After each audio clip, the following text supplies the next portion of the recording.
نور ہدایت جب دل میں داخل ہوتا ہے اس کی پہلی علامت یہ ہے کہ التجافی عن دار الغرور، دنیا جو دھوکے کا گھر ہے اس سے وہ کنارہ کش رہتے ہیں، دنیا میں رہتے ہیں لیکن دنیا سے دل نہیں لگاتے، کشتی کو پانی میں چلاتے ہیں لیکن پانی کو کشتی کے اندر نہیں گھسنے دیتے۔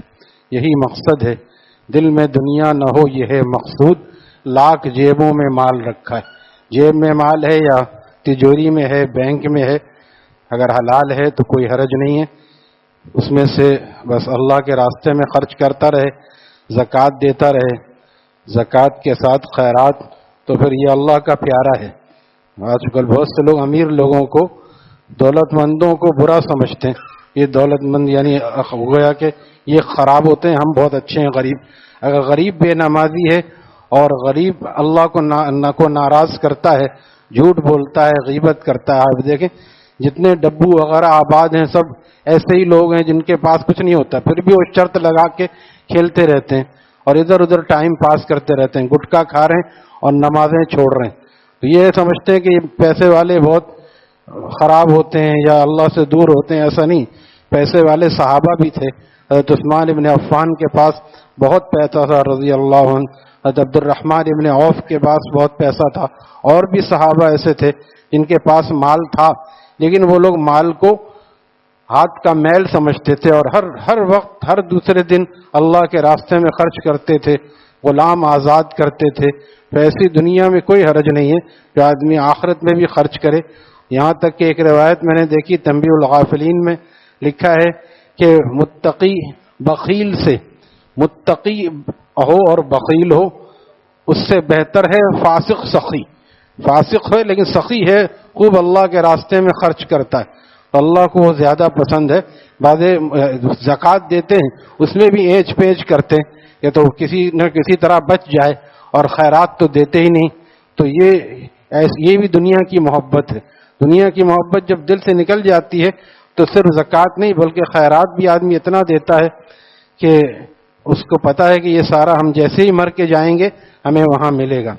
تو دنیا جو ہے وہ اس طرح ہے گویا جیسے کشتی پانی میں چلتی ہے، تو پانی کتنا پانی ہونا چاہیے؟ بہت پانی ہوتا ہے تب کشتی چلتی ہے، لیکن جہاں کشتی کے اندر پانی آ گیا وہیں کشتی ڈوب جاتی ہے۔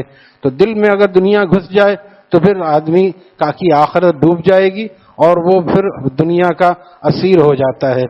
تو فرمایا کہ تو پہلی علامت یہ ہے کہ دنیا جو دھوکے کا گھر ہے اس سے دل نہیں لگاتے۔ مومی فرماتے ہیں کہ اللہ تعالیٰ نے دنیا کا نام دھوکے کا گھر کیوں رکھا؟ جب جنازہ قبر میں اترتا ہے تو تاجر صاحب کا کاروبار قبر میں جاتا ہے، ان کی مرسڈیز اور شاندار گاڑیاں جاتی ہیں، ان کے سموسے پاپڑ، یہ افریقہ میں حضرت ایسا بیان کرتے تھے، وہ لوگ سموسے اور پاپڑ کو بہت محبوب رکھتے ہیں، جیسے ہمارے ہاں قورمہ بریانی ہے ویسے وہ لوگ سموسے پاپڑ کو تو یہ سب کیا قبر میں جاتا ہے؟ تو کیا ہے؟ دنیا دھوکے کا گھر ہے، آدمی سمجھتا ہے سب ہمارے پاس رہے گا اور سب کو چھوڑ کے جانا ہے، اور حسرت سے وہ دیکھتا ہوا دنیا سے چلا جاتا ہے۔ مال و اولاد تیری قبر میں جانے کو نہیں، تجھ کو دوزخ کی مصیبت سے چھڑانے کو نہیں، جز عمل قبر میں کوئی بھی تیرا یار نہیں، کیا قیامت ہے کہ تو اس سے خبردار نہیں۔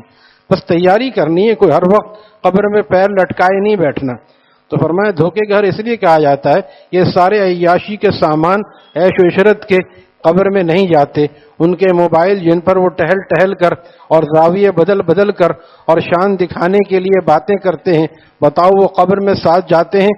اس لیے دنیا دھوکے کا گھر ہے کہ جب جنازہ قبر میں اترتا ہے تو کوئی ساتھ نہیں دیتا، نہ کاروبار، نہ سموسہ، نہ پاپڑ۔ بس جس کے دل میں ہدایت کا نور داخل ہوتا ہے اس کی پہلی علامت یہ ہے کہ دنیا جو دھوکے کا گھر ہے، دار الغرور، دار الغرور کا مطلب دھوکے کا گھر۔ تو حضرت نے فرمایا تھا کہ اگر باہر ہی لکھا ہو یہ دھوکے کا گھر ہے تو آدمی اس کے اندر پیر رکھنے سے پہلے بھی سوچے گا ایسا نہ ہو پیر رکھیں اور کہیں نیچے چلے جائیں، کیونکہ دھوکے کا گھر تو دھوکے کا گھر ہے، اور ہم نے اس سے پوری طرح دل لگایا ہوا ہے۔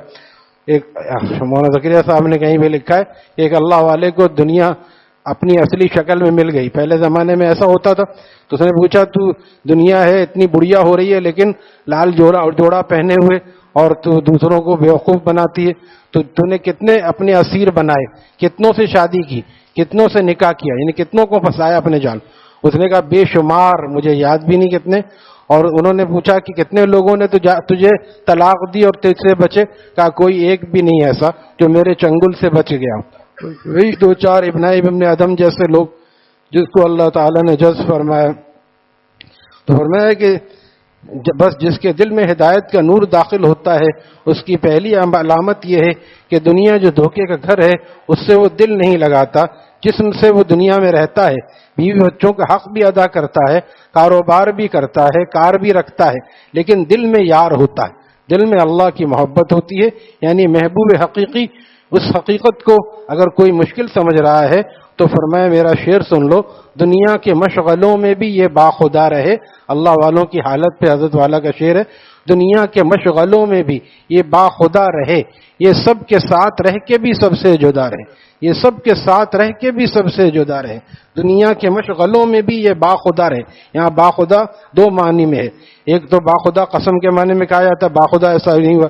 اور دنیا کے مشغلوں میں ہی خدا کے ساتھ رہتے، باخدا اللہ کے ساتھ رہتے. یعنی ہر وقت ان کو خیال ہے کہ میرا اللہ مجھے دیکھ رہا ہے، مجھ سے کوئی ایسا کام نہ ہو جائے جس سے میرا اللہ ناراض ہو جائے. لیکن اس علامت میں حدیث ظاہری نور ہدایت کی دوسری علامت، لیکن اس علامت میں حدیث کے ظاہری الفاظ سے غلط معنی نکال کر ہندو جوگی اور راہب بھی شامل ہو سکتے تھے جو دریا کے کنارے بظاہر کنارہ کش ہو جاتے ہیں، لیکن کلام نبوت کی بلاغت کا اعجاز دیکھیے. دوسری علامت نے جوگیوں اور راہبوں کو اس زمرے سے نکال دیا. وہ کیا ہے؟ آخرت کی طرف ہر وقت توجہ اور انابت الی دار الخلود. اور سرور عالم صلی اللہ علیہ وسلم نے ارشاد فرمایا کہ دوسری علامت یہ ہے کہ جنت اور آخرت کی طرف ان کے دل میں ہر وقت خیال رہتا ہے کہ ہمیں اپنے رب کی طرف واپس جانا ہے. دیکھیے یہاں میں کراچی سے آیا ہوں، یہ وہاں کا ہے. لندن میرے لیے پردیس ہے یا نہیں؟ تو آپ بتائیے. لندن کا بیان ہے. میرے لیے پردیس ہے یا نہیں؟ آپ بتائیے. کیا میں کراچی کو بھول جاؤں گا؟ ایسے ہی جو اصلی عقل مند لوگ ہوتے ہیں وہ دنیا سے آخرت کی طرف جانے کا ہر وقت خیال رکھتے ہیں. مسافر جب رہتا ہے سفر میں ہر وقت خیال، 4 دن باقی ہے، 3 دن باقی ہیں، 2 دن باقی ہیں. اور ہم مسافر ہیں. یہ ہمیں اگر کوئی اچانک مر جائے، ادھر یہ کیسے مر گیا؟ ہمارے ایک مولانا کہنے لگے کیسے مر گیا؟ ظاہر سے وہ سفر میں تھا، سفر سے آدمی گھر ہی جاتا ہے. اگر کوئی یہاں سے نکلا لاہور کے لیے اور کل وہ پہنچ کے لاہور سے فون کرے تو حیرت کریں گے، ارے کیسے پہنچ گیا؟ سفر میں تھا، لاہور پہنچنا ہی تھا. اسی طرح ہم بھی سفر میں ہیں. شاعر کہتا میں کیا سفر میں ہوں، تو کیا سفر میں ہے؟ صدیاں گزر گئیں کہ زمانہ سفر میں. زمانہ سفر میں ہے، تختیاں بدل جاتی. آج ہماری تختی ہے، کل کو ہماری اولاد کی ہوگی، اس کے بعد ان کی اولاد کی ہوگی. ہمارے ابا دادا سب چلے گئے، اسی طرح ہم بھی چلے جائیں گے. ایک دن مرنا ہے، آخر موت ہے. کر لے جو کرنا ہے، آخر موت ہے.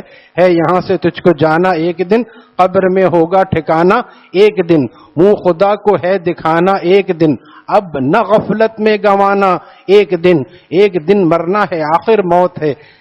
کر لے جو کرنا ہے، آخر موت ہے. زور یہ تیرا نہ بل کام آئے گا، اور نہ طول عمل کام آئے گا. کچھ نہ ہنگام اجل کام آئے گا، ہاں مگر اچھا عمل کام آئے گا. ایک دن مرنا ہے، آخر موت ہے.